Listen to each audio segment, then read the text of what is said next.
The last 2 years, we've had video presentations of the Passion Gospel, but this year we will hear it read live at the end of this service. The Passion Gospel tells the harrowing tale of Jesus' arrest in the garden, his sham trial before the council and the Roman authorities, his enduring of the whipping and mocking, his slow walk to the site of his own execution, and finally his death upon the cross. We call this story the Passion because passion comes from the word suffering in Latin. We could just as easily call it the Compassion Gospel, because in it Jesus does not just suffer in a vacuum, he suffers with and for the people he came to serve. I have to be clear here, though. Jesus' suffering did not happen in order to fulfill the whims of a bloodthirsty God. No, his suffering happened because he would not abandon his people when his mission of love and justice ran into the fist of an oppressive empire. At the end of today's service, we will share this harrowing story. We will walk with Jesus in his suffering of solidarity. We will stand with the women of his group as they lament his painful death. We will say with the thief, "Jesus, remember me."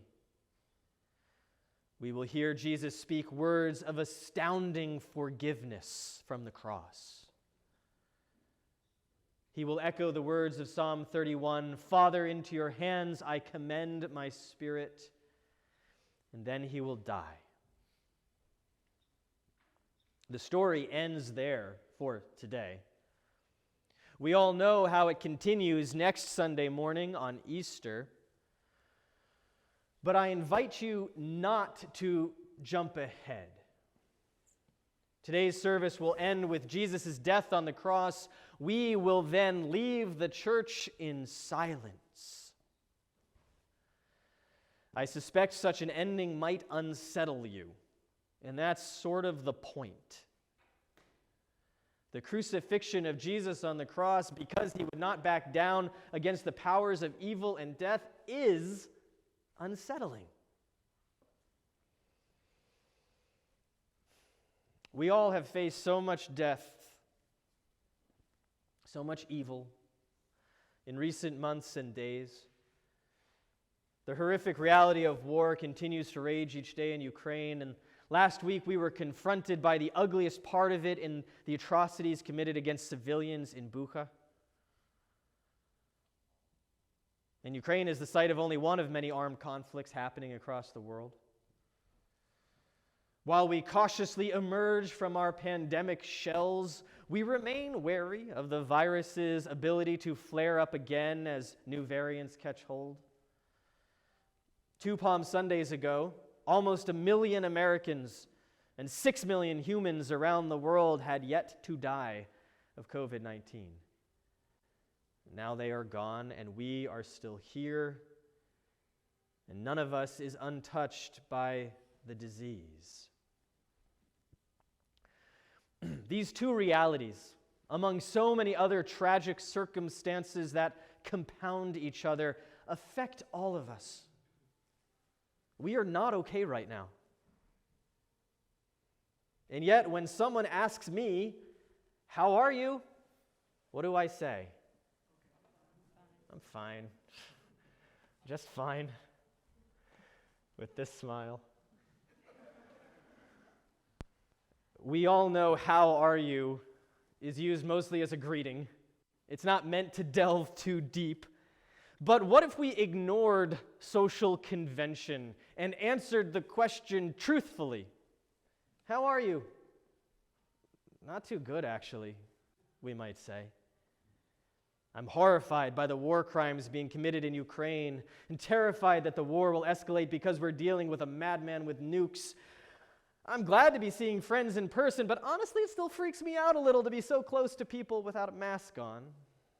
On top of that, we're still destroying, at an alarming rate, the only known habitable planet, and no one in power seems to be able or willing to do anything about it. Plus, on the home front, we're waiting to hear about a cancer scare in the family, and another family member is being priced out of their housing market, and another is seeking help with depression, and I'm stressed out all the time, and at some point soon, I'm just gonna break. Does that sound like anything you've felt before recently? We cover all of that with, I'm fine. But the Passion Gospel compels us to dwell for a time in the reality that I'm fine papers over. We all suffer in big ways, in little ways, for suffering happens in the space between how life is and how life should be. The Passion Gospel makes us stare directly into the stark reality of how life is. We see in the Passion Gospel the oppressive society torturing an innocent person. We see betrayal and deception and corrupted power. We see delight in inflicting pain. We see mockery and cowardice. We see the worst of humanity on display.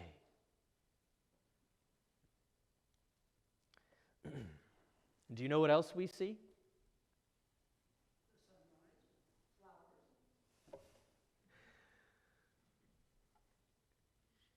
Right in the middle of all that muck, we see God incarnate walking,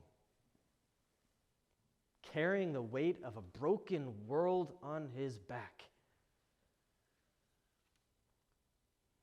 We see God incarnate walking in the person of Jesus the Christ, forever unwilling to break the promise to be with us always. We see God incarnate walking, leaving footsteps for us to follow. So we come back to the question, how are you? And in walking with Jesus, we discover a whole new way of answering that question. How are you? How? How am I here? How do I exist? I am because God is. I am because God keeps breathing life into me. I am because God is not through with me yet, and I believe God never will be through with me. I am because I commend my spirit into God's loving hands. Both ways of answering the question, how are you, live within us right now. But the reality beneath the I'm fine answer changes daily. Only the second answer remains true for all time. Only I am because God is stays true. As we sit unsettled this week with the Passion Gospel and the state of the world, I pray that the second answer to how are you might bubble up from the deep place within you. Embracing such truth will not magically make the muck disappear. That's mere wishful thinking. What we need is not wishful thinking, but faithful hoping. And faithful hoping looks like trusting in the God who walks through the muck with us.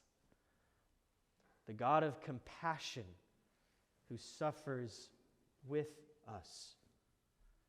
The God of love who holds us no matter what in the palm of God's hand.